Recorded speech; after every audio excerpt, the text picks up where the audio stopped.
তার এলাকাবাসীদের ডাক দিয়ে বলেন নাই, ইব্রাহিম আলাইহিস সালাম শুধুমাত্র এক আল্লাহর ডাক দিয়ে বলেছেন হাসবুনাল্লাহু ওয়া নি'মাল ওয়াকিল।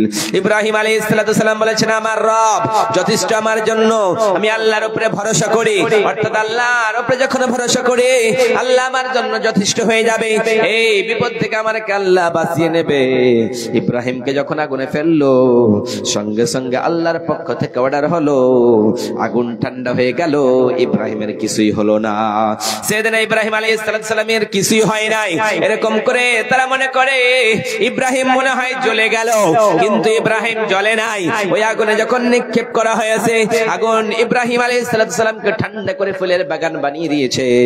যখন ফুলের বাগান বানিয়ে দিয়েছে তখন ইব্রাহিমের কিঞ্চিত পরিমাণ কিছুই হয়ে যায় নাই, কিছুই হয় নাই।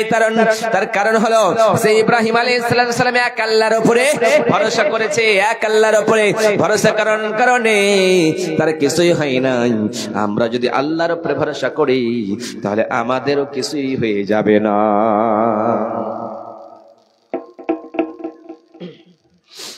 কিছুই হবে না, আওয়াজ দিবেন না। এক আল্লাহর উপরে যদি আমরাও ভরসা করি আমাদেরও বিপদ থেকে আমার আল্লাহ বাঁচিয়ে নেবে, আমরা কোনো বিপদে থাকতে পারি না, কারণ আল্লাহ ছাড়া কারো উপরে ভরসা হয় না।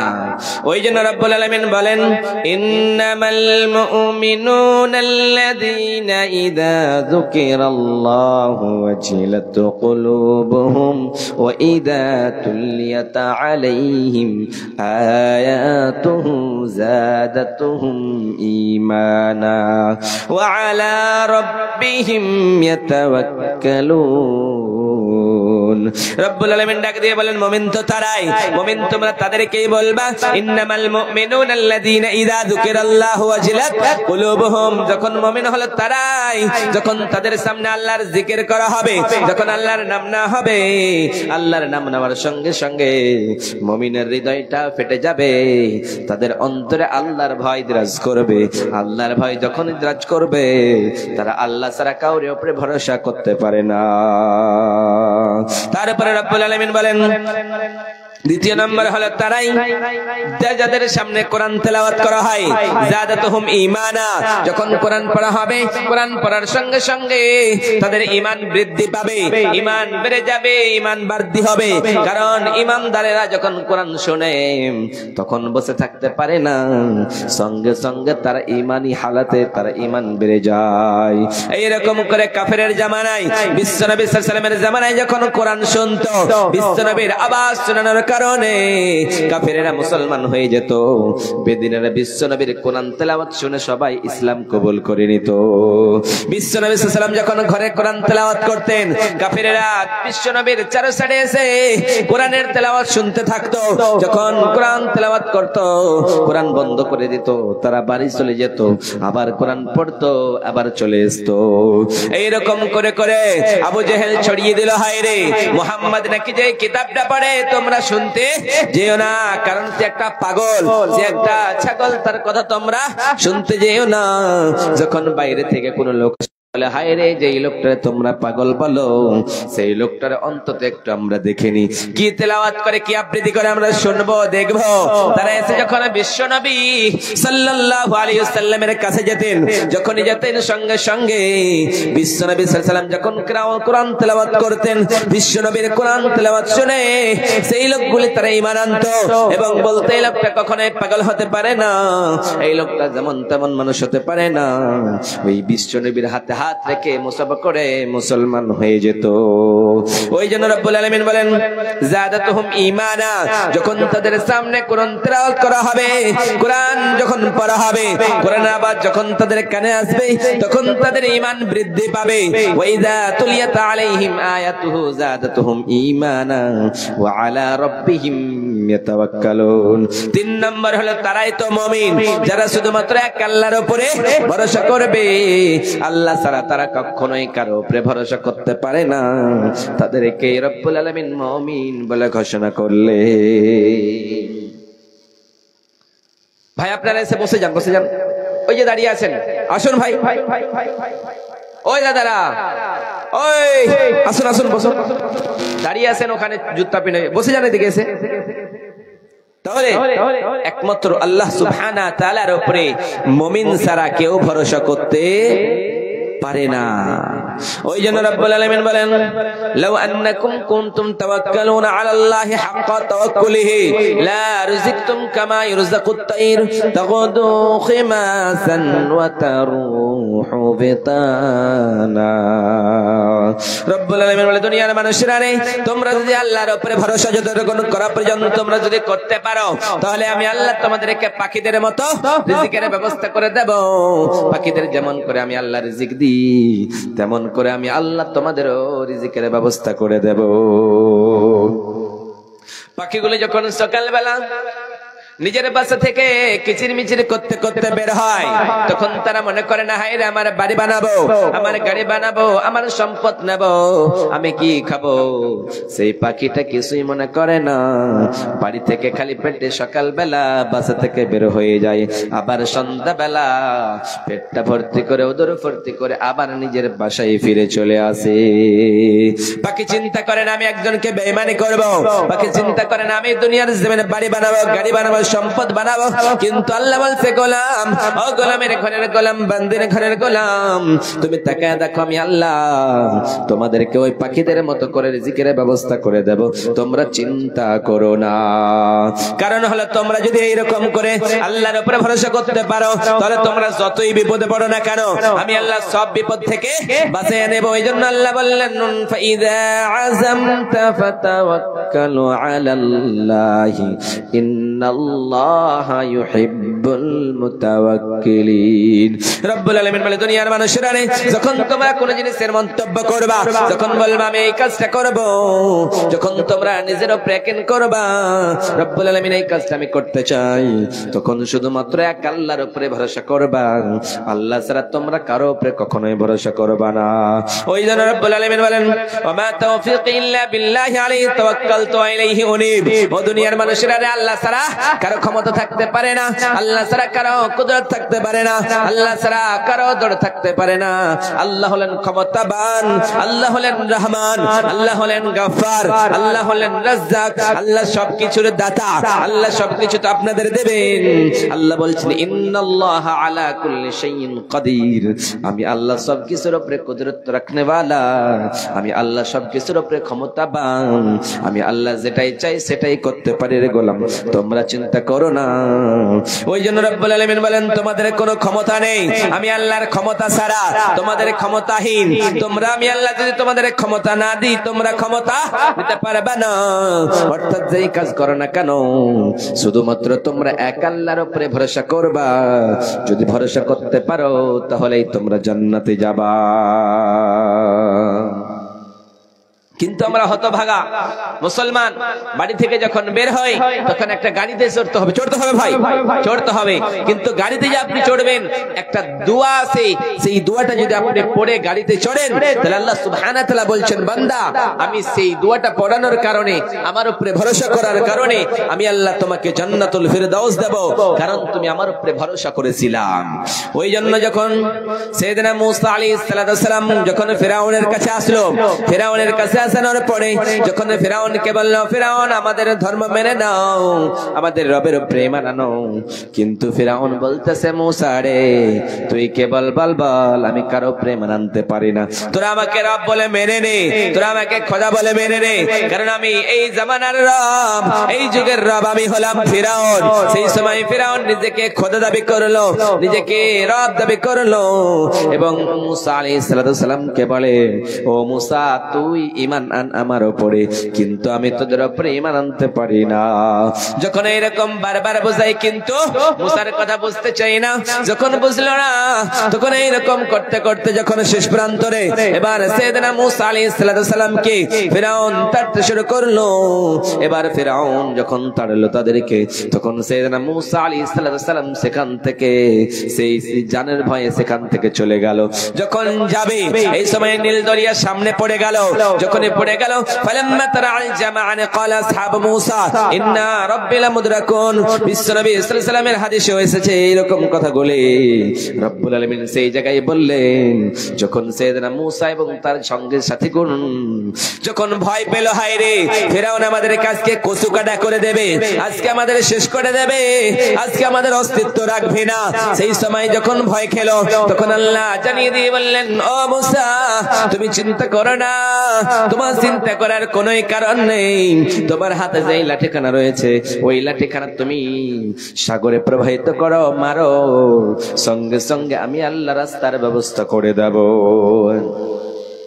যখন লাঠিখানা সমুদ্রের ভিতরে মারা হলো যেমনি মারা হলো মারানোর সঙ্গে সঙ্গে যেন রাস্তা বনে গেল রাস্তা যখন বনে গেল সাইয়েদনা মূসা আলাইহিস সালাম তার সঙ্গীদেরকে নিয়ে পার হয়ে গেলেন যেমনি পার হয়ে গেলেন তখন এই দিক থেকে ফিরাউন তার দলবলকে নিয়ে তার কওমকে নিয়ে সাইয়েদনা মূসা আলাইহিস সালামকে মারার জন্য তারা পিছা করেছে হায় রে মূসা যেখানে পারাক না কেন তাকে ছাড়বো না কারণ সে জানে না এটা আল্লাহর হুকুমের রাস্তা হয়েছে আবার আল্লাহর হুকুমে রাস্তা বন্ধ হয়ে যেতে পারে সেই সময় সাইয়েদনা মূসা আলাইহিস সালাম যেন পার হয়ে চলে গেলেন যখন মূসা আলাইহিস সালাম পার হয়ে চলে গেলেন এবারে যেন এই দিকে ফিরাউন তার কওমকে নিয়ে পার হবে পার হতে গিয়ে যেন নীল দরিয়ার মধ্যখানে গিয়েছে তারা সবাই হাবুডুবু খেয়ে মৃত্যুবরণ করে গেল এই সময় ফিরাউন ডাক দিয়ে বলেন ও মূসা এবার আমি ঈমান আনলাম তোর রবের উপরে আমাকে বাঁচায় নাও কিন্তু আল্লাহ বলেছেন দুইটা ওয়াক্ত যখন রয় তখন আমি আল্লাহ কার তওবা কবুল করি না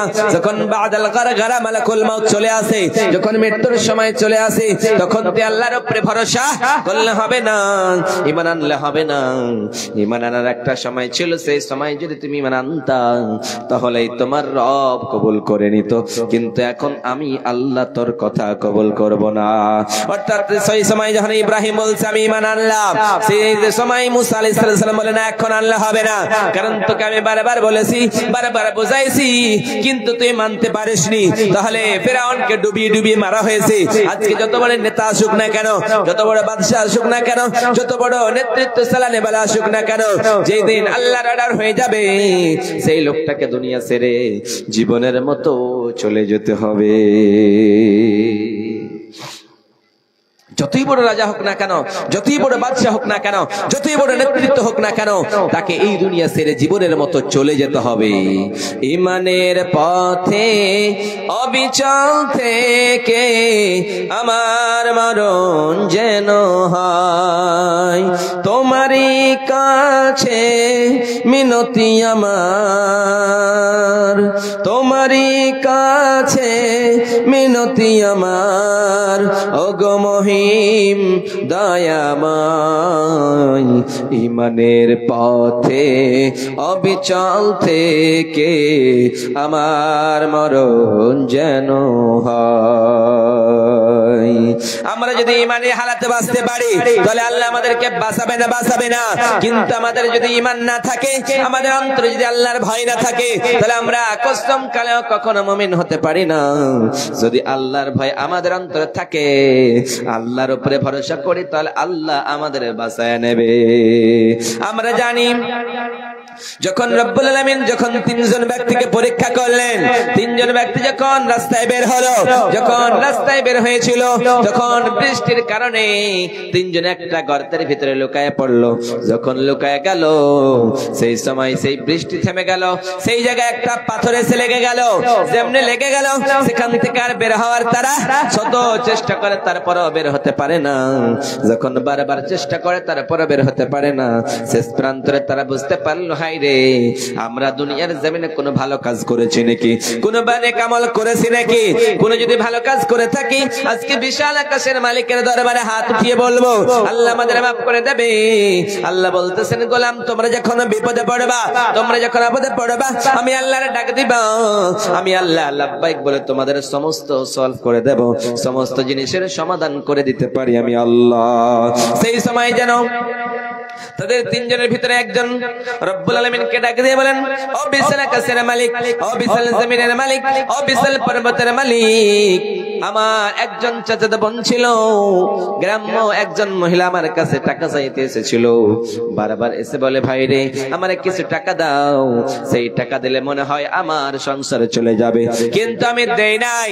আর একদিন এসে বললাম আমার টাকা দাও, আমি তারে বললাম একটা শর্তে তোমার টাকা দেবো, শর্তটা হলো তোমাকে আমার সঙ্গে সময় কাটাতে হবে, অর্থাৎ তোমাকে আমার সঙ্গে এক রাত্রি থাকতে হবে। তুমি কি আমার সঙ্গে জিনা করতে পারো নাকি? সেই সময় মহিলাটা ডাক দিয়ে বলে, ভাই আমার দ্বারাই জিনা করা সম্ভব নয়, কারণ দুনিয়ার জমিনে আমি কখনো কর্ম করতে পারি না, আমি অন্যায় কাজ করতে পারি না, আমি আল্লাহকে বলে ভয় করি, আমি আল্লাহর উপরে ভরসা করি, আল্লাহ আমার রিজিকের ব্যবস্থা করে দেবে। সেই সময় সেখান থেকে চলে গেল। আবার যখন রিজিকের অনুঘটন হয়েছে, খাওয়ার পরিশ্রমের প্রয়োজন পড়েছে, টাকা পয়সার প্রয়োজন পড়েছে, এবার বারবার ওই ছেলেটার কাছে এসে বলে, ও ভাই রে কিছু টাকা দিলে মনে হয় আমার সংসারের কিছু মেইনটেনেন্স হয়ে যেত। ওই ছেলেটা বারবার বলে, বোন রে তুই যদি আমার কাছে টাকা নিস তাহলে তোর সঙ্গে মানুষকে জেনা করতে হবে। সেই সময় মেয়েটা বিপদে পড়ানোর কারণে রাজি হয়ে গেল। রাজি হওয়ার কারণে এবার কর্ম করবে, সেই সময় অন্যায় কাজ করবে, জেনা করবে।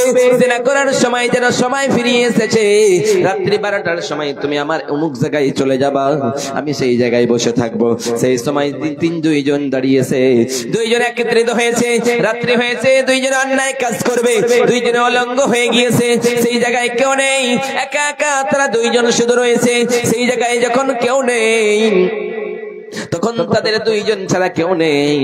সেই সময় তাকে বলে, হাই রে তুই আমার সঙ্গে অন্যায় কাজ করবে বলেছিলাম, আজকে সেই কাজের জন্য আজকে প্রস্তুতি নিয়েছো, এই কাজ করবে কেউ জানতে পারবে না, তোমার বাবাও জানবে না, তোমার ভাইও জানবে না, তোমার এলাকার মানুষ কেউ জানতে পারবে না।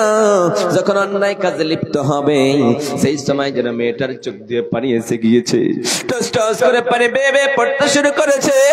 যখন পানি এসেছে তখন ছেলেটা ডাক দিয়ে বলে, ভাই বোন বল বল তোর চোখে পানি কেন? তোর চোখে তো পানি আসার কোনো কথা নেই, কারণ দুনিয়ার জমিনে এখানে কেউ দেখতে আসবে না, এলাকার মানুষ না দেখলে কিছুই হবে না, তুই আজকে কান্না কেন করলি বল? সেই সময় মেয়েটা ডাক দিয়ে বলে, ভাই রে দুনিয়ার জমিনে আমার কেউ না দেখতে পেলে, দুনিয়ার জমিনে আমার দাদা না দেখতে পেলে, আমার ভাই না দেখতে পেলে, আমার বাবা না দেখতে পেলে, গ্রামের মানুষ না দেখতে পেলে রে ভাই, আমার রব তোমার রব আল্লাহ উপর থেকে দেখতে পাচ্ছে, অর্থাৎ আল্লাহকে বলে ভয় কর। সেই ছেলেটার অন্তরে আল্লাহর ভয় ঢুকে গেল, সঙ্গে সঙ্গে ছেলেটা সেই জায়গা থেকে দূরে সরে গেল। যখন সরে গেল সেই সময় জিনার হলো না, সে অন্যায় কাজ করলো না। সঙ্গে সঙ্গে ছেলেটা ডাক দিয়ে বলল, রব্বুল আলামিন, ও বিশাল আকাশের মালিক রে মাওলা, ও বিশাল পর্বতের মালিক রে মাওলা, হে গুনাহগার আমি গুনাহগার, আমার মতো মনে হয় গুনাহগার নেই, কারণ আকাশের নিচের জমিনের উপরে আমার মতো মনে হয় গুনাহগার নেই, কারণ এই মেয়েটা দুনিয়ার জমিনে কখনো অন্যায় কাজ করে নাই, কখনো বেঈমানি করে নাই, কখনো আল্লাহ ছাড়া কাউকে মানে নাই। এই মেয়েটা এত সতীর্থ মহিলা, এই মহিলাটা আজকে অন্যায় কাজ করবে সামান্য, ওই মেয়েটা আজ থাকতে পারে না, চোখ দিয়ে পানি এসে গিয়েছে আল্লাহ তোমার ভয়ে। ও বিশাল আকাশের মালিক, আমি দুনিয়ার জমিনে কম অন্যায় করি নাই রে মাওলা, হে আল্লাহ আমার তুমি মাফ করে দাও। সেই সময় আল্লাহকে ডাক দিয়ে বলেন, আল্লাহ আজকে বিপদে পড়েছি, আজকে আমারে বাঁচায় নাও। আল্লাহ বলছেন, গোলাম রে তুই যতই বিপদে পড়ে না কেন, যখন তুই বিপদে পড়বি আমি আল্লাহকে বলে ভরসা করবি, আমি আল্লাহ সব তোর বিপদগুলি উদ্ধার করে তোমাকে আমি আল্লাহ সেখান থেকে বাঁচায় নেব রে গোলাম, কিন্তু শুধুমাত্র শর্ত হলো আমি আল্লাহ বলে ভয় করবি এবং তুই আমি আল্লাহর উপরে ভরসা করবি। ওই জন্য রব্বুল আলামিন বলেন, হাসবুনাল্লাহু ওয়া নি'মাল ওয়াকিল, ও দুনিয়ার মানুষেরা তোমরা যদি আল্লাহর উপরে ভরসা করো আল্লাহ তোমাদের জন্য যথেষ্ট। বিশ্বনবী সাল্লাল্লাহু আলাইহি সাল্লাম এবং আবু বকর সিদ্দিক রাদিয়াল্লাহু তাআলা আনহু দুইজন যেন এবার কি করলেন, মক্কা থেকে মদিনায় চলে যাবেন। আমাদের নবী দয়ার নবী মায়ের নবী যখন মক্কা ছেড়ে যাবেন তখন আল্লাহ অর্ডার করলেন, নবী দুনিয়ার জমিনে আর আপনার থাকা চলবে না, আপনাকে আর দুনিয়ার জমিনে রাখবো না, এবার আপনি মক্কা ছেড়ে মদিনার দিকে হিজরত করে চলে যান রে নবী। কারণ মক্কার মানুষেরা আপনারা কম মারে নাই, মক্কার মানুষেরা আপনারা কম শতায় নাই। আপনি যখন তায়েফের মাটিতে গিয়েছিলেন প্রচারের জন্য, ইসলামের কথা বলার জন্য, তখন ওই তায়েফবাসীরা আপনার পাথর মেরে মেরে এত রক্তাক্ত করে দিয়েছিল, আপনি রক্তের কারণে সহ্য করতে পারেন নাই রে নবী। আপনি যখন ওদের প্রান্তরে গেলেন, ওই কাফেররা আপনাকে দন্দন মোবারক শহীদ করে দিয়েছে। ওগো দয়ার নবী, ও হাবিব, আপনার আর মক্কায় থাকা চলবে না, এবার আপনি মক্কা ছেড়ে মদিনার দিকে হিজরত করেন রে নবীজি। এবার বিশ্ব নবী সাল্লাল্লাহু আলাইহি ওয়াসাল্লাম মক্কা ছেড়ে মদিনায় যাবেন। এই সময় আবু বকরকে ডাক দিয়ে বলে, আবু বকর রে, তুমি নাকি এই সময় আবু বকর আমার সঙ্গে তোমার হিজরত করা লাগবে। বিশ্ব নবী বাড়ি থেকে বের হয়েছে, আবু বকরের বাড়িতে এসে ঠক ঠক করেছে, আওয়াজ দিয়েছে দরজায়। সঙ্গে সঙ্গে আবু বকর উঠে বলছেন, ইয়া রাসূলুল্লাহ, ইয়া হাবিবাল্লাহ, আপনি বলুন। সেই সময় আবু বকরকে নবীজি বললেন, আবু বকর রে, বলো বলো বলো বলো, তুই আমার একটা সাউন্ডে একবার আওয়াজ দেওয়াতে কেমনে উঠে পড়লি বল। সেই সময় আবু বকর বললেন, নবী গো, ওগো দয়ার নবী, ওগো মায়ের নবী, আপনি একদিন বলেছিলেন আবু বকর রে, তোমাকে আমার সঙ্গে হিজরত করে চলে যেতে হবে। সেই দিন থেকে গো নবীজি আজ পর্যন্ত আমি ঘুমাই নাই, না জানি কোন সময় আমার নবী দয়ার নবী আমার ডাক দিবে আবু বকর বলে, আমি যদি উঠতে দেরি হয়ে যায় আমার নবী কষ্ট পেয়ে যাবে। সেই সময় বিশ্ব নবী সাল্লাল্লাহু আলাইহি ওয়াসাল্লাম আবু বকর দুইজনে চলতে শুরু করলো। চলতে চলতে যেন একটা গর্তে আশ্রয় নিল। সেই সময় আশ্রয় নেবে এই সময় যেন আবু বকর সিদ্দিক গর্তটারে পরিষ্কার করলেন। পরিষ্কার করানোর পরে যেন এরকম হলো, কিছু গর্ত একটা থেকে গিয়েছে। ওই গর্ত যখন থেকে গিয়েছে, আবু বকর সিদ্দিক রাদিয়াল্লাহু তাআলা আনহু সেই গর্তে নিজের পাখানা রেখে দিয়েছে। পাখানা রাখানোর কারণে সেই বিষাক্ত সাপ বিশ্ব নবী সাল্লাল্লাহু আলাইহি ওয়াসাল্লামের দোস্ত আবু বকরের পায়ে ছবল মেরেছে। যেমনি ছবল মেরেছে, বিষাক্ত সাপে দংশন করেছে, সেই বিষের আকাতর হয়ে গিয়েছেন, আর সহ্য করতে পারে না। এবারে বিশ্ব নবী সাল্লাল্লাহু আলাইহি ওয়াসাল্লাম আবু বকরের মাথায় এইরকম করে জাঙ্গের উপরে মাথা রেখে শুয়ে আছে। যখন শুয়ে আছে, আবু বকর সিদ্দিক রাদিয়াল্লাহু তাআলা আনহু এবার বিষের আক্রান্ত হয়ে আছে। তারপর বিশ্ব নবীর ঘুমটা ভাগায় দেন না। এই সময় যেন আবু বকর কান্না করতেছে, হায় রে, আমার বিষের যন্ত্রণা সহ্য হয় না। এক ফোঁটা চোখের পানি বিশ্ব নবীর চেহারা মোবারকে পড়ে গিয়েছে। যেমনি পড়ে গিয়েছে, সেই সময় বিশ্ব নবীর ঘুমটা ভেঙে গিয়েছে। ভাঙানোর পর আবু বকরকে ডাক দিয়ে বলে, আবু বকর বল বল বল, আজকে তুই কান্না কেন করছি বল, বলো বলো বলো, তোমার কান্না করার কারণটা বলো। তুমি কি আজকে তোমার ছেলে মেয়েদের ছেড়ে এসেছো তাই কান্না করতেছো নাকি? আজকে তুমি সমস্ত সম্পদগুলিকে মক্কায় রেখে আসলে তার জন্য কি কান্না করো নাকি? আজকে সমস্ত জিনিসকে ভুলে গেলা, মক্কা নিজের দেশ বলে কি তোমার কান্না হয় নাকি? সেই সময় আবু বকর ডাক দিয়ে বলেন, নবী গো, ওগো দয়ার নবী, ওগো মায়ের নবী, আমি আমার ছেলের জন্য কান্না করি না, আমার মেয়ের জন্য কান্না করি না, আমার সম্পদের জন্য কান্না করি না রে নবীজি, আমার দেশের জন্য কান্না করি না রে নবীজি। আজকে আমাকে একটা বিষাক্ত সাপে কামড়ে মেরেছে রে নবী। সেই সময় নবীজি এইরকম করে ঠিক করে দিলেন। তারপরে যখন কাফেররা এইদিকে ছড়িয়ে দিয়েছে, তোমরা যদি মুহাম্মাদের মাথা নিয়ে আসতে পারো তাহলে তোমাদেরকে 100 উট প্রাইজ দেওয়া হবে। কাফেরেরা পাগল হয়ে গিয়েছে, আজকে মুহাম্মাদের মাথা নিয়ে আসতে পারলে 100টা উট প্রাইজ পাবো। সবাই পাগল পারা হয়ে মুহাম্মাদকে খুঁজতে শুরু করেছে। এই জায়গায় কাফেরেরা যখন চলে গিয়েছে, যখনই চলে গিয়েছে, ওই কাফেরেরা যখন সামনাসামনি হয়ে গিয়েছে, বিশ্বনবী এবং আবু বকর দুইজনে গর্তের ভিতরে আছেন। কাফেরেরা আবু জেহেল যেন সেই গর্তের কাছে গিয়ে যেন দাঁড়িয়ে গিয়েছে। সেই সময় যেন আবু বকর বিশ্বনবীর ডাক দিয়ে বলেন, নবী গো, মনে হয় আর দুনিয়ার জমিনে বাঁচবো না রে নবী, কারণ আবু জেহেল এখন পর্যন্ত আমার কাছে চলে এসেছে। আমরা যদি মাথাটা উপরের দিকে করি, অর্থাৎ আমরা তাকিয়ে দেখি, আর আবু জেহেল যদি নিচের দিকে তাকিয়ে দেয় তাহলে আমাদের দেখে নেবে, আমাদের দেখে নিয়ে নিলে আমাদের শেষ করে দেবে আবু জেহেল। কারণ আবু বকর যখন এইরকম চিন্তিত হলো, আল্লাহ কোরআনের আয়াত নাযিল করলে বললেন, লা তাহজান ইন্নাল্লাহা মা'ানা, ও আবু বকর তুমি চিন্তা করো না, আমরা একা নেই, আমাদের সঙ্গে আল্লাহ রয়েছে। সেই সময় বিশ্বনবী সাল্লাল্লাহু আলাইহি ওয়াসাল্লাম বলেন, যখন আবু বকর এরকম চিন্তিত হলেন, তখন বিশ্বনবী সাল্লাল্লাহু আলাইহি ওয়াসাল্লাম বলেন, আবু বকর চিন্তা করো না, আমি তুমি দুইজন রয়েছি, কিন্তু আমাদের সঙ্গে আল্লাহ রয়েছে। আল্লাহ যাদের সঙ্গে থাকে তারা কখনোই বিপদে পড়ে না, তারা কখনোই আপদে পড়ে না, তাদেরকে আল্লাহ সমস্ত বিপদ থেকে বাঁচা নিয়ে উদ্ধার করে নাই। শুধুমাত্র শর্ত হলো এক আল্লাহর উপরে ভরসা করতে হবে, যে আল্লাহ ছাড়া কারো উপরে ভরসা করা যাবে না। ও ভাই বসে যান, বসতে পারেন না আপনি? বসেন বসেন, দাঁড়িয়ে আছে, এদিকে এসে বসুন, চিন্তা করবেন না, বসার অনেক জায়গা আছে, আপনারা বসতে পারেন, আসুন। তাহলে শর্ত কি? এক আল্লাহ ছাড়া কারো উপরে ভরসা করা যাবে না, আল্লাহ ছাড়া কাউকে বলে ভয় করতে হবে না। আল্লাহর ভয় যদি থাকে আপনার উপরে, ইন্নামাল মুমিনুনা আল্লাযীনা ইযা যুকিরাল্লাহু ওয়াজিলাত কুলুবুহুম, তাহলে আল্লাহ বলছেন গোলাম তোমাকে সমস্ত বিপদ থেকে আমি বাঁচিয়ে নেব, তুমি শুধুমাত্র আমাকে বলে ভয় করবা, আমার উপরে ভরসা করবা। আমার উপরে ভরসা যদি করো তাহলে তুমি এই রকম জান্নাতের হকদার হতে পারবা, নচেত কখনোই নাই। বিশ্বনবী সাল্লাল্লাহু আলাইহি ওয়াসাল্লাম বলেন দুনিয়ার মানুষেরা ইয়াদখুলুল জান্নাতা মিন উম্মতি ৭০,০০০ সিমানিন। বিশ্বনবী সাল্লাল্লাহু আলাইহি ওয়াসাল্লাম বলেন দুনিয়ার মানুষেরা আমি আল্লাহ কাল কিয়ামতের কোটে মুসিবতের দিনে ৭০,০০০ মানুষকে বিনা হিসাবে জান্নাতে দেব, যারা দুনিয়ার জমিনে কখনো ঝাড়া পোকের কাছে যায় নাই, যারা কখনো গণকের কাছে যায় নাই, যারা কখনো এক আল্লাহর উপরে শুধুমাত্র ভরসা করেছে, ওই লোকগুলিদেরকে আমি আল্লাহ জান্নাতে দেব বিনা হিসাবে। কারণ হলো, শর্ত হলো একটাই, তারা শুধুমাত্র এক আল্লাহর উপরেই ভরসা করবে, আল্লাহ ছাড়া কারো উপরে তারা কখনোই যাতে ভরসা না করে নেয়। আল্লাহর ভয় যদি আপনার কাছে থাকে তাহলে আপনি কত বড় উপকারিত হবেন। আল্লাহর ভয় যদি আপনার দিলে থাকে তাহলে দিলটা আল্লাহ দেখবেন। আল্লাহ বলছেন ইন্নাল্লাহা লা ইয়ানজুরু ইলা সুওয়ারিকুম ওয়া আমওয়ালিকুম ওয়ালাকিন ইয়ানজুরু ইলা কুলুবিকুম ওয়া আমালিকুম। ও দুনিয়ার মানুষেরা, আল্লাহ তোমাদের সৌন্দর্য দেখবেন না, আল্লাহ তোমাদের চামড়া দেখবেন না, আল্লাহ তোমাদের সম্পদ দেখবেন না, আল্লাহ সুবহানাহু ওয়া তাআলা শুধুমাত্র তোমাদের অন্তরখানা দেখতে চাই, তোমাদের দিল দেখতে চাই, তোমাদের আমলগুলো দেখতে চাই, তুমি কেমন আমল করলা। সেই আমলের কারণে আল্লাহর দরবারে তোমাকে হাজির হতে হবে।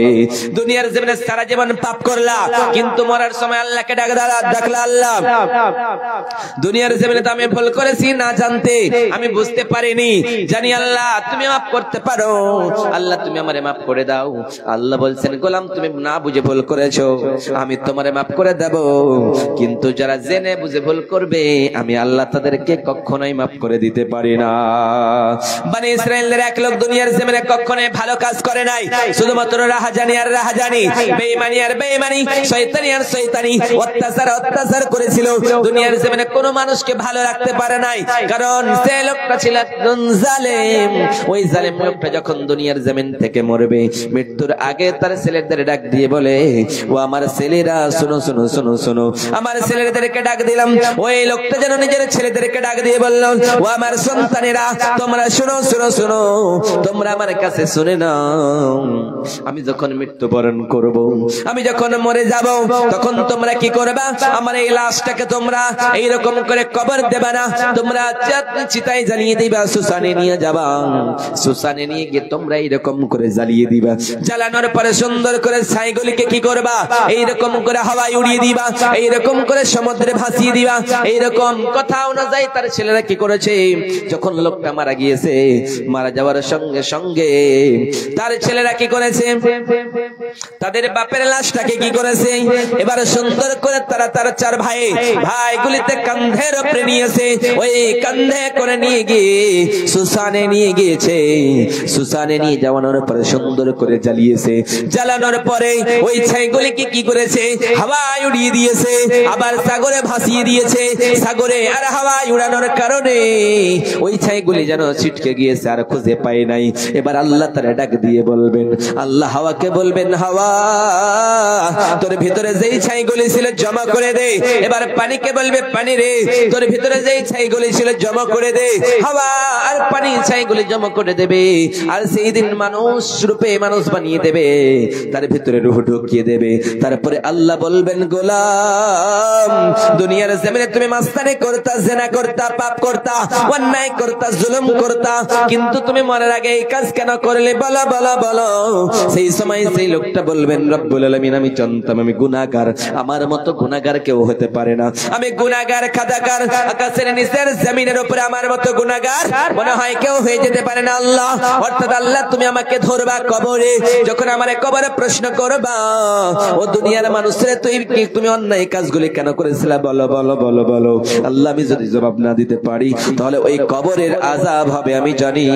ওই জাহান্নামের আগুন বরদাস্ত করতে পারবো না, কিয়ামতের আযাব, ওই কিয়ামতের দিন কষ্ট সহ্য করতে পারবো না। আল্লাহ ডাক দিয়ে বলবেন, গোলাম রে তাহলে তুই কেন করেছিলি বল বল বল বল। সেই সময় সেই লোকটা ডাক দিয়ে বলবেন, রব্বুল আলামিন আমি যখন মরতে বসেছিলাম, মরার আগে আমার মনে মনে ধারণা আসলো, হায় রে আমি এতগুলি পাপ করলাম, গুনাহ করলাম, আল্লাহ যদি শুধুমাত্র একটা গুনার কারণে আমার জাহান্নামে দিয়ে দেয়, তাহলে জাহান্নামের আগুন বরদাস্ত করতে পারবো না, ওই জাহান্নামের আযাব বরদাস্ত করতে পারবো না। আল্লাহ তুমি বলেছেন, কুল্লামা নাজিদাত জুলুদুহুম বাদদাল্লাহুম জুলুদান গায়রাহা লিয়াযুকুল আযাব। রব্বুল আলামিন বলেছেন, দুনিয়ার মানুষেরা রে ওই জাহান্নামের আগুনে মানুষদেরকে জ্বালানো হবে, জ্বালিয়ে জ্বালিয়ে চামড়াগুলি ঝলসে যাবে, আবার চামড়াগুলি সেটিং করিয়ে দেওয়া হবে, আবার চামড়াগুলি ঝলসে যাবে, আবার চামড়াগুলি সেটিং করিয়ে দেওয়া হবে। এইরকম করে করে তারে বলা হবে, তুমি কি জাহান্নামের আগুন বরদাস্ত করতে পারো নাকি? তুমি কি জাহান্নামের আগুন সহ্য করতে পারো নাকি? দুনিয়ার জমিনে পাপ করেছিলা, তার কারণে তোমার এইরকম শাস্তি দিতেছি। এইরকম করে করে তারা আযাব দেওয়া হবে। সেই সময় রব্বুল আলামিন, আমি জানতাম জাহান্নামের আগুন বড় কঠিন, ওই জাহান্নাম বড় কঠিন, কিয়ামতের মাঠ বড় কঠিন। একদিনের দিন হবে না, 2 দিনের দিন হবে না, 5 দিনের দিন হবে না, 5 বছরের দিন হবে না, 10 বছরের দিন হবে না, 50,000 বছরের একটাই দিন হবে রে মাওলা। ওই দিনে আমি আল্লাহ বরদাস্ত করতে পারবো না। অতএব আল্লাহ, আমি মনে করেছিলাম আমি যদি এই কাজটা করতে পারি, তাহলে আল্লাহ তুমি আমারে ধরতে পারবে না, আমি আমার রূহটা, আমার আত্মাটা পাবা না, অর্থাৎ আমার সমস্ত শরীরগুলি ছাই হয়ে গেল, পুরো সরকার হয়ে গেল, আমি দুনিয়ার জমিনে শেষ হয়ে গেলাম। আল্লাহ তুমি আমারে ধরবা না, হিসাব করবা। এই কারণে আমি আল্লাহ এই কাজটা করেছিলাম। আল্লাহ ডাক দিয়ে বলে, গোলাম রে তুই যখন আমার ভয়ে এই কাজ করেছিল, তোর অন্তরে আমার ভয় ছিল, ভরসা ছিল আল্লাহ একদিন জাহান্নামে দেবে, আল্লাহ একদিন জান্নাতেও দিতে পারে। তোর যখন এইরকম ভয় ছিল রে গোলাম, আমি আল্লাহ দয়া করে তোর জান্নাতে দিয়ে দিলাম। তুই যখন একটা ভয় করেছি, তখন আমি আল্লাহ রহমান নামটা কি জানো? আমি আল্লাহ দয়া নামটা কি তোমরা জানো? আমি আল্লাহর দয়াতে, আমি আল্লাহর রহম করে তোমার জান্নাতুল ফিরদাউস দান করে দেব। কারণ তুমি আমাকে বলে ভয় করেছিলে, তুমি আল্লাহর উপরে ভরসা করেছিলে। তাই আজকে আমরা মুসলমান সে আল্লাহকে বলে ভুলে যাই যে আল্লাহ আমাকে এত সুন্দর করে বানালো, আমাদের কিছুই ছিল না, আমাদের অস্তিত্ব কিছুই ছিল না। আমরা এই আল্লাহ সুবহানাহু ওয়া তাআলার অস্তিত্ব পেয়ে মানুষ রূপে আজকে মানুষ হয়েছি, কিন্তু আল্লাহকে বলে ভুলে যায়। كيف تكفرون بالله وكنتم أمواتا فأحياكم ثم يميتكم ثم يحييكم ثم إليه ترجعون। রব্বুল আলামিন বলে, দুনিয়ার মানুষেরা রে তোমরা কেমন করে কুফরি করো, কেমন করে আল্লাহকে বলে অস্বীকার করো। কারণ তোমরা কিছুই ছিলে না, তোমরা রক্তপিণ্ড কিছুই ছিলে না। আমি আল্লাহ তোমার বাবার, তোমার মায়ের মিলনের মাধ্যমে তোমার বানালাম সুন্দর করে, এক ফোঁটা নাপাক পানি থেকে তোমাকে সুন্দর করে বানানোর পরে মায়ের পেটে রাখলাম, তারপরে সেটাকে একটা জোকের মতো বস্তু বানালাম, তারপরে সেটাকে গোস্তের টুকরা বানালাম, তারপরে সেটাকে একটা হাড্ডিতে পরিণত করলাম, হাড্ডিতে পরিণত করানোর পরে চামড়া দিলাম, সৌন্দর্য করে তোমার চেহারা দিলাম, তারপরে সেখানে আমি আল্লাহ রূহ দিয়ে দিলাম। ওয়াসাবিলা, তারপরে আমি আল্লাহ তোর আসার রাস্তাটা সহজ করে দিয়েছি, কঠিন করে দেই নাই। যে রাস্তা দিয়ে আমি আল্লাহ ছাড়া কেউ নিয়ে আসতে পারে না, যে আল্লাহ বলেছেন গোলাম রে ওই রাস্তাটা অতি অল্প, তারপরে আমি আল্লাহ কেমনে নিয়ে আসি, আমার কুদরত ছাড়া কেউ নিয়ে আসতে পারে না। তুই দুনিয়ায় এসে মাস্তানি করো, শুধুমাত্র দুনিয়ায় এসে তুই নেতাগিরি করো, কিন্তু তোমার মাস্তানি আর নেতাগিরি চলবে না। যেই দিন আমি আল্লাহ ধরবো সেই দিন ছাড়ে দেব না। আজকে আমি ধরি নাই তাই বেঁচে গিয়েছো, যেই দিন আমি আল্লাহ ধরি কাউকে ছেড়ে দিই না। আমি আল্লাহ ছাড় দিই কিন্তু কখনোই ছেড়ে দিই না। আল্লাহ যখন ধরে ছাড়ে না, আল্লাহ ধরলে ধরে না, কিন্তু আল্লাহ যখন ধরে নাই কখনোই ছেড়ে দেয় না, ছাড়ে না। নমরুদ যত বাহাদুরি করলো, কত নেতৃত্ব চালালো, আল্লাহ সুবহানাহু ওয়া তাআলার সঙ্গে শত্রুতা করলো, আল্লাহকে মারার চেষ্টা করলো, তোর রবের শেষ করে দেব। শেষ প্রান্তের একটা মশা, ছোট্ট মশা দিয়ে নমরুদকে মারলো। ওই ছোট্ট মশা যখন নমরুদের নাকের ভিতরে গিয়েছে, এবার নমরুদ ডাক দিয়ে বলে, ডক্টর রে ডাক, সবাই রে ডাক, আমি আর মনে হয় বাঁচবো না, কারণ আজকে আমার পেটের ভিতরে, আমার নাকের ভিতরে, আমার ব্রেনের ভিতরে এমন একটা ক্ষুদ্র থেকে ক্ষুদ্র মাছি এইরকম মশা গিয়েছে, সেটা বের করতে কি কেউ পারবে নাকি? কোন ডক্টর সেটাকে বের করতে পারে নাই। ছটপট করে করে করে নমরুদ জীবনের মতো চলে গিয়েছে। অর্থাৎ আল্লাহ বললেন, তোমরা দাতাগিরি করো, তোমরা নেতাগিরি করো, কিন্তু তোমরা কি জানো, আমি আল্লাহর দয়া, আমি আল্লাহর রহমত, আমি আল্লাহর কুদরত, যে আল্লাহকে ভয় করলে, যে আল্লাহর উপরে ভরসা করলে আল্লাহ তোমাদের জান্নাত দেবেই দেবে। কিন্তু আমরা হতভাগা, সে আল্লাহকে মানতে চাই না, সে আল্লাহর উপরে ঈমান আনতে চাই না। আল্লাহ বলছেন, ইন্নাল্লাহা ইয়ারযুকু মান ইয়াশাউ বিগাইরি হিসাব, আমি আল্লাহ তোমাদেরকে বিনা হিসাবে রিজিকের ব্যবস্থা করে দিই। তোমাদের কোনো ব্যবস্থা থাকে না, তোমরা কোথায় চলো, কোথায় খাবা, কোথায় পড়বা, তোমাদের কিছুই নেই। কিন্তু আমি আল্লাহ যখন তোমাদেরকে ব্যবস্থা করে দিই, তখন কোনো হিসাব লাগে না। সাইয়েদনা মারইয়াম আলাইহিস সালাতু ওয়াস সালাম যখন এইরকম করে মসজিদের খাদেম হলো, খাদেম হওয়ার পর আল্লাহ সুবহানাহু ওয়া তাআলা এইরকম করে ওই মারইয়াম আলাইহিস সালাতু ওয়াস সালামের এতি আল্লাহ বললেন, মারইয়াম তোমার গর্ভে একটা সন্তান আসবে, সেটা নবী হবে, তার নাম হবে ঈসা। এবার মারইয়াম চিন্তিত হলেন, হায় রে, আমার তো বিয়ে হয় নাই, আমার তো স্বামী নেই, স্বামী ছাড়া যদি বাচ্চা হয় তাহলে সেই বাচ্চাটারে কেউ মানতে পারে না, সেই বাচ্চাটারে আমাদের সমাজে জারু সন্তান বলে কি বলে না। কিন্তু আজকে মারইয়াম বলে চিন্তা করে, হায় রে, যদি আমার পেটে বাচ্চা হয়, আমার তো বিয়ে হয় নাই, আমি তো সতীর্থ নারী, আমি তো কখনোই বেপরদায় চলি নাই, আমি বেহায়ার মতো চলি নাই, আমাকে কোনো ছেলে স্পষ্ট করতে পারে না আজ পর্যন্ত, আমি কোন ছেলের কাছে কখনোই থাকি নাই, আমার তো স্বামী নেই, স্বামী ছাড়া কি করে ছেলে হতে পারে? চিন্তিত যখন হলেন, চিন্তিত হওয়ার পরে আস্তে আস্তে মারিয়ামের যেন পেটটা বড় উঁচু হতে লাগলো। তখন মারিয়ামকে সবাই গালি দিতে শুরু করলো, এ মারিয়াম বল বল বল বল, তুই এই কাজ কোথা থেকে করলি, বল বল বল, এই অন্যায় কাজ কেমনে হলো তোর দ্বারাই, বল, তোর তো বিয়ে হয় নাই, তোর পেটে বাচ্চা কি করে আসলো বল। সেই সময় মারিয়াম কিছুই কথা বলে না, সহ্য করতে না পেরে এবার জঙ্গলে চলে গেল। জঙ্গলে যাওয়ানোর পরে কিছুদিন পড়বে, যেন কিছুদিন পরে এবার বাচ্চাটা দুনিয়ার জমিনে আসলো। যখন দুনিয়ার জমিনে বাচ্চাটা আসলো, তখন মারিয়াম আলাইহিস সালাম বললেন, রব্বুল আলামিন, ও বিশাল আকাশের মালিক, ও বিশাল জমিনের মালিক, মাওলা, দুনিয়ার জমিনে আমি আল্লাহকে বলে ভরসা করলাম, আল্লাহ তুমি আমার গর্ভে বাচ্চা দিলা, এই বাচ্চার খাবার কি ব্যবস্থা করব আমি? আল্লাহ বললেন, মারিয়াম রে, চিন্তা করিস না, তুই শুধুমাত্র একটা গাছের দিকে, তোর সামনে খেজুর গাছটা রয়েছে, ওই খেজুর গাছটাকে স্পষ্ট কর, আমি আল্লাহ পাকা পাকা খেজুর দিয়ে তোর খাবার ব্যবস্থা করে দেব। যখন তোর খাবার ব্যবস্থা হয়ে যাবে, তখন তোর বাচ্চার দুধের ব্যবস্থা করে দেব। এইরকম করে তারা যখন সেখানে দিন কাটালো, মারিয়াম সেখান থেকে দিন কাটানোর পরে এবার সেখান থেকে গ্রামে আসলো। গ্রামে আসানোর পরে বারবার আবার যুবকেরা বলে, যুবতীরা, নারীরা বলে, সেই জায়গার মহিলারা ডাক দিয়ে বলে, মারিয়াম বল বল বল, এই ছেলেটা কোথায় পেলি, বল বল বল, কারণ দুনিয়ার জমিনে তোর বিয়ে হয় নাই, যার বিয়ে হয় নাই তার বাচ্চা কি করে হতে পারে? সেই সময় সবাই পাগল হয়ে গেল, হায় রে, মারিয়ামের গর্ভে বাচ্চা হলো, আবার বাচ্চা কি নিয়ে সেখানে আসলো কেন? কারণ আল্লাহ অর্ডার করলেন, মারিয়াম তুমি চলে যাও গ্রামে, তোমাকে কেউ যদি বলে, বলবো, হায় রে মারিয়াম কি হয়েছে, কোথায় বাচ্চা পেলে, তুমি কিছুই বলবা না, আমি আল্লাহ ওই ঈসা আমার নবীর মুখটা খুলে দেব। সেখান থেকে আসানোর পরে এবার মারিয়ামকে বারবার বলে, কিন্তু মারিয়াম কিছুই বলে না, বলে আমি নজর মেনেছি, আমি রোজা রেখেছি, সেই জায়গায় ইব্রাহিম, সেই জায়গায় ঈসা আলাইহিস সালামকে শুইয়ে রেখেছে, দোলনায় শুয়ে আছে, আর বাচ্চার দিকে ইশারা করে। লোকেরা বলে, মারিয়াম তুমি কি পাগল হয়েছো? ছোট বাচ্চা কি কথা বলতে পারে? কারণ ছোট বাচ্চার মুখ খুলবে না। কিন্তু যখন বাচ্চারা জিগায়, বাচ্চারাকে বলে, বল বাচ্চা বল বল বলো, এই কাজটা কার দ্বারাই হয়েছে, তোমার বাবাকে তুমি কি বলতে পারবা নাকি?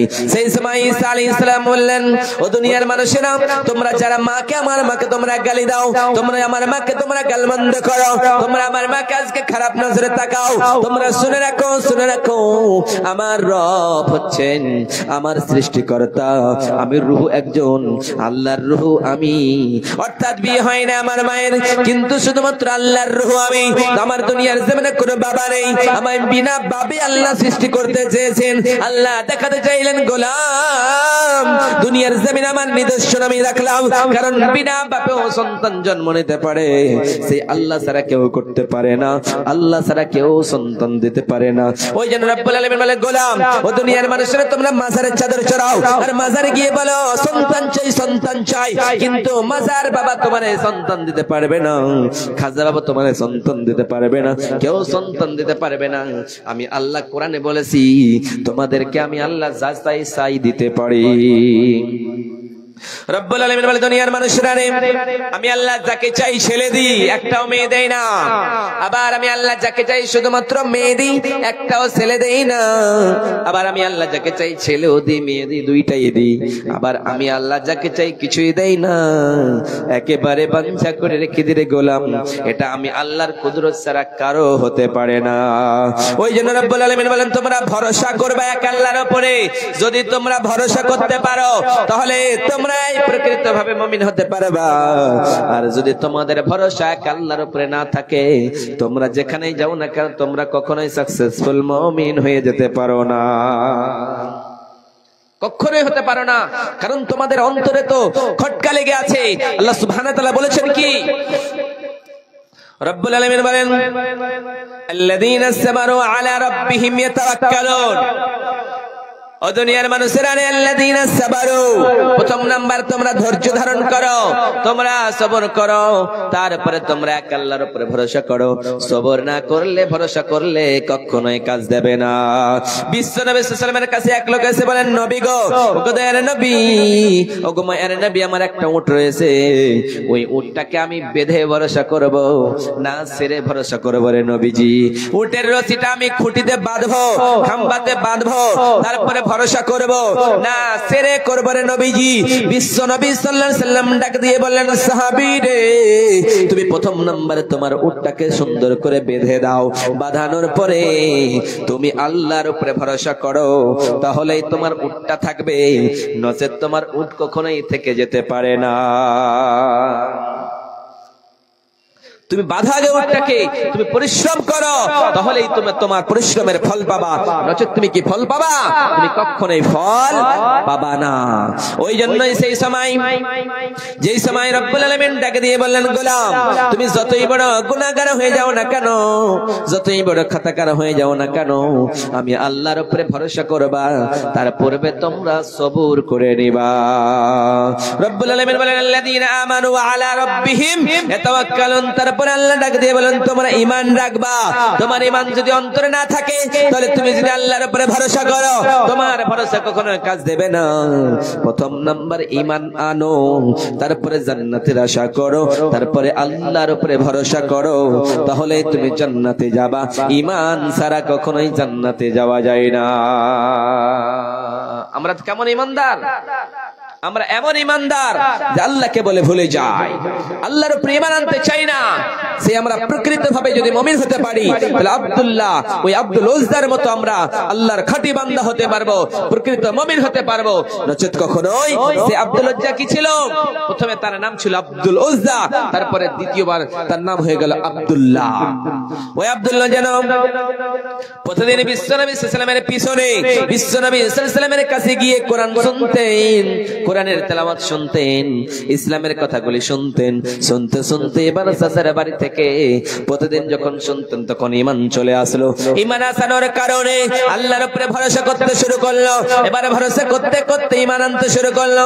ঈমান আনতে আনতে এবার চাচার বাড়িতে এসে গিয়ে বলে, ও চাচা, ও আমার চাচা, আমি আর আপনার কাছে থাকতে চাই না, আপনার কাছে আমি আর থাকবো না। সেই সময় তার চাচা ডাক দিয়ে বলে, আব্দুল উজ্জা রে, কেন আমার কাছে থাকবি না? বল বল বল, তার কারণটা তুই বলে দে। সেই সময় আব্দুল উজ্জার চাচা বলতেছে, হায় রে, তুই যদি আমার কাছে না না থাকবি কার কাছে যাবে বল বল বল। আব্দুল লজ্জা ডাকে দিয়ে বলে আমার চাচা আমি আর আপনার কাছে থাকবো না, কারণ আপনার কাছে থাকলে জাহান্নাম, আপনার কাছে থাকলে আমার দিন ধর্ম কিছুই থাকবে না, কারণ আমি মুহাম্মাদের কাছে চলে যেতে চাই, আমি ইসলাম কবুল করে নেব, মুহাম্মাদের হাতে হাত রেখে আমি ইসলাম কবুল করে নেব, কারণ ইসলাম ধর্মের ভিতরে যা বলা রয়েছে এই ধর্মের ভিতরে কিছুই বলা থাকবে না। সেই সময় আব্দুল লজ্জা জানো বারবার বলে চাচা আমি আর থাকবো না। তখন আব্দুল লজ্জার চাচা বলছে ভাতিজা তুই যখন আমার কাছে থাকবি না, আমার কাছে যতদিন তুই সময় কাটিয়েছিস অতদিন তোর কিছুই অসুবিধা হয় নাই, একটা ড্রেস তুই একবার পরেছি দুইবার পরেছি তারপরে পরশ নাই, তারপরে তুই আমার কাছ থেকে যখন চলে যাবি তখন তুই তোর পরনে যতগুলি ড্রেস রয়েছে তোর সম্পত্তি রয়েছে সমস্ত সম্পত্তিগুলি আমার নামে দিয়ে দে, আমাকে দিয়ে দে, খুলে দিয়ে দে। সেই সময় আব্দুল লজ্জা যেন নিজের ড্রেসগুলি খুলতে শুরু করলো, খুলতে খুলতে যেন জামাগুলি খুলে দিল, প্যান্টটাও খুলে দিল, সমস্ত জিনিসগুলি যেন খুলে খুলে শেষ করে দিল। সেই সময় যেন আব্দুল লজ্জা সমস্ত জিনিস যেমন খুলে দিয়েছে সেই সময় লজ্জা স্থান ঢাকার মতো প্যান্টটাও খুলে দিয়েছে। আব্দুল লজ্জার চাচা ডাকে দিয়ে বলে ভাতিজা তুই যখন চলে যাবি তখন তোর পরনে যে ছোট্ট প্যান্টটা রয়েছে ওটাও আমার টাকার, ওটাও খুলে দে। সেই সময় আব্দুল লজ্জা সবকিছুই খুলে দিল, খুলে দেওয়ানোর পরে সেই সময় যেন লজ্জা স্থানে হাত রেখে নিজের মায়ের কাছে গেল, মায়ের কাছে গিয়ে বলে মা আমি আর দুনিয়ার জমিনে আমি মুহাম্মাদের কাছে যেতে চাই, বিশ্ব নবীর কাছে যেতে চাই। সেই সময় তার মা বলে বাটা শোন শোন যখন মুহাম্মাদের দরবারে যাবি তখন একটা চাদর নিয়ে নে, একটা চাদরকে দুই টুকরো করেছে, দুই টুকরো করানোর পরে একটা পরেছে একটা গায়ে দিয়েছে। এইরকম করে বিশ্বনবীর দরবারে গেলেন, বিশ্বনবীর দরবারে যাওয়ানোর পরে বিশ্বনবীর সঙ্গে মুলাকাত হলো। বিশ্বনবী ডাক দিয়ে বলে আব্দুল লজ্জা আজকে তোর অবস্থা কেন এইরকম, আজকে তোর সমস্ত ড্রেসগুলি খুলে গিয়েছে, আজকে তুই এইরকম হয়ে কেন এলি বল।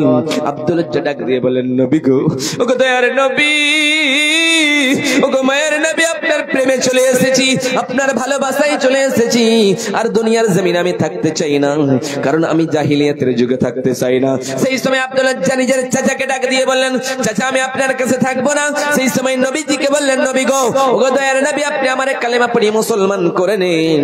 সেই সময় বিশ্বনবী আব্দুল লজ্জারে কালেমা পড়ালেন, কালেমা পড়ানোর পরে এইরকম করে সুন্দর করে গলায় গলা মিলায়া বিশ্বনবী বলেন আব্দুল লজ্জা আজকে থেকে তোমার নাম আব্দুল্লাহ হয়ে গেল, কারণ দুনিয়ার জমিনে তুমি যাই করো না কেন আমার হাতে হাত রেখে যখন মুসলমান হয়েছো, যখন কালেমা পড়ে নিয়েছো তখন আরেকজন ভাই আমার এখানেতে এলো 100 টাকা এই মাদ্রাসার নামে দিয়ে গেল, তাকে যদি সেই ভাই কোনো বিপদেতে বাঁচাইয়া নিও খোদা দান বদলেতে আমিন আমিন আমিন আমিন। আব্দুল্লাহ নাম রেখে দিল। ওই আব্দুল্লাহ নামটা আল্লাহ নবী সাল্লাল্লাহু আলাইহি ওয়াসাল্লাম বলেছেন আব্দুল্লাহর মতো ভাগ্যবান কেউ নয়, কারণ আব্দুল্লাহর কবরে বিশ্বনবী সাল্লাল্লাহু নিজেই নেমেছেন, আর কবরকে বলছে কবর আজকে আব্দুল্লাহর সঙ্গে দুর্ব্যবহার করবে না। সাহাবারা বললেন হায় রে এই জায়গায় যদি আমরা হতাম তাহলে কত সৌভাগ্যবান মানুষ হতাম। আজকে আব্দুল্লাহ আজকে কত সৌভাগ্যবান মানুষ। আজকে যদি আমরা মাদ্রাসাকে ভালোবাসি, মসজিদকে ভালোবাসি, তাহলে আমরা নিজের অন্তর থেকে বলতে পারি না দিনের জন্য কি দিয়েছেন আব্দুল লজ্জা, নিজের সম্পদগুলি ছেড়ে চলে এসেছিলেন। কিন্তু আজকে আমরা ইসলামের জন্য আমরা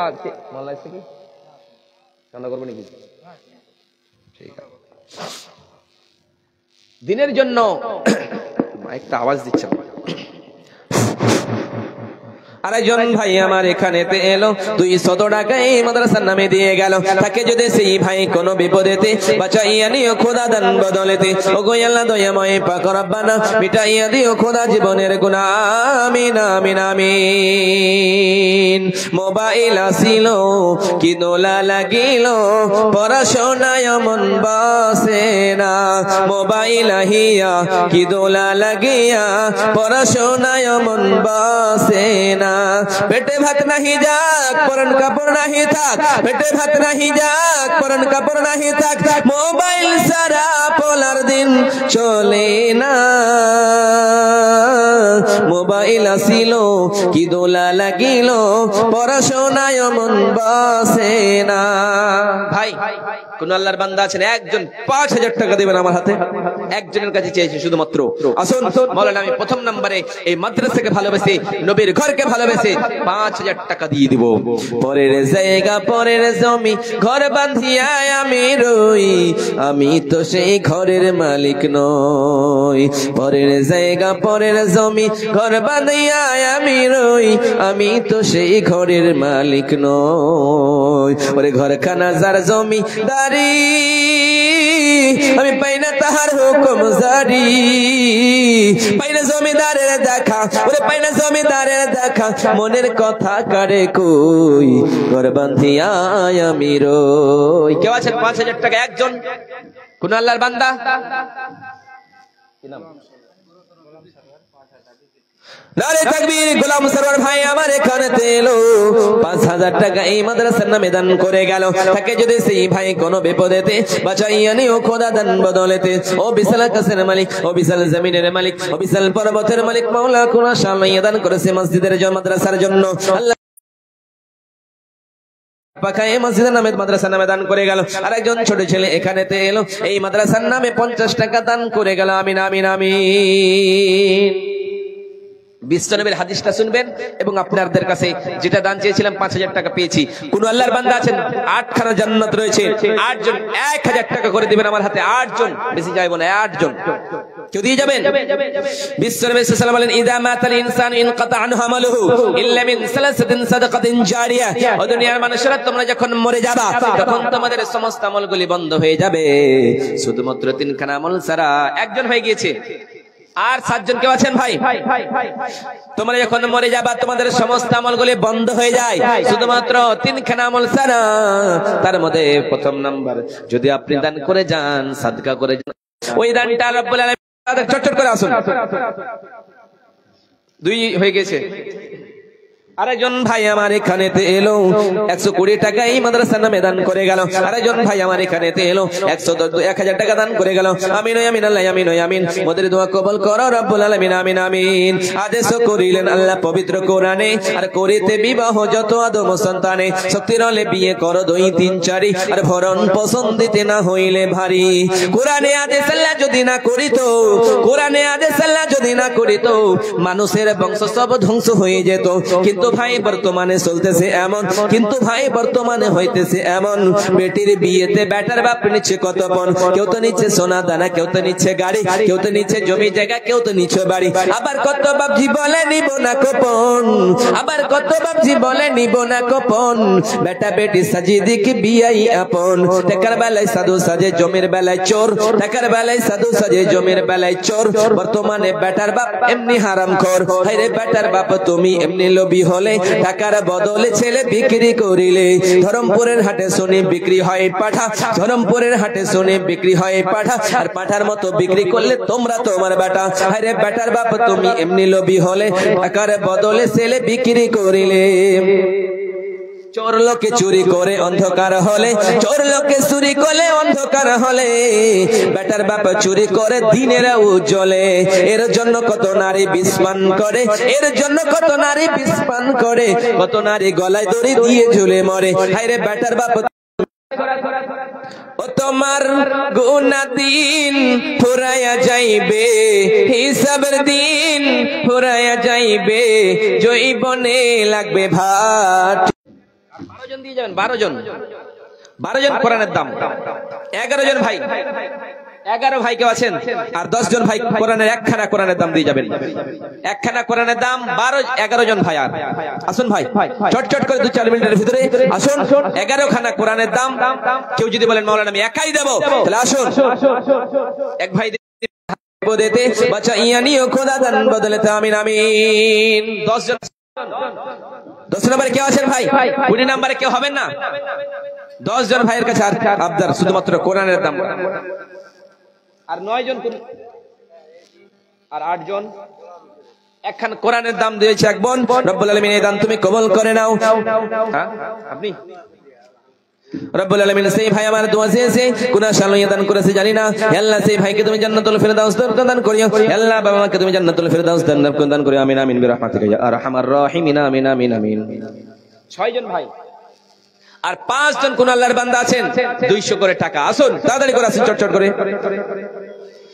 আজ মোর মন চঞ্চল রে ভাই, ঝরে দুটি আখি,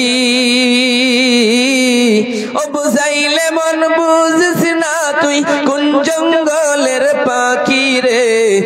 আজ মোর মন চঞ্চল রে, আজ মোর মন চঞ্চল রে ভাই, ঝরে দুটি আখি, ও বুঝাইলে মন তুই বুঝিস না রে কোন জঙ্গলের পাখি রে।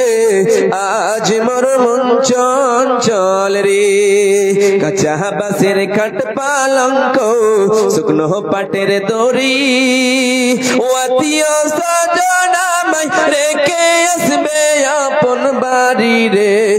আজ মোর মন চঞ্চল রে, মা কান্দিবে বেটার বেটা, বোন কান্দিবে ভাই, প্রাণের বিবি সেও কাঁদবে আমার কেহ নাই।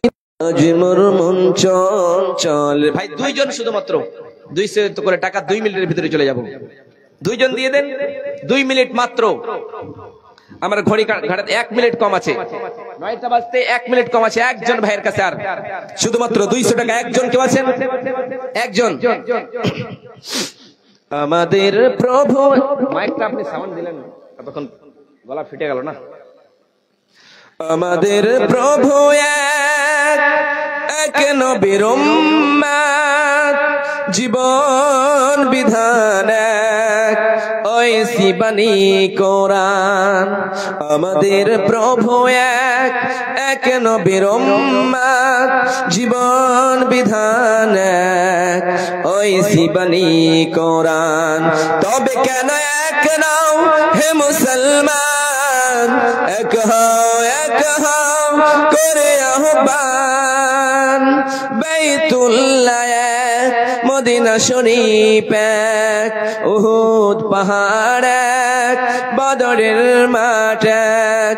বাইতুল্লাহ এক, মদিনা শরীফ এক, উহুদ পাহাড় এক, বদরের মাঠ এক। একটা তো জীবন আর মরণ যে একটাই, একসাথে মিলে মিশে একটাই প্রাণ।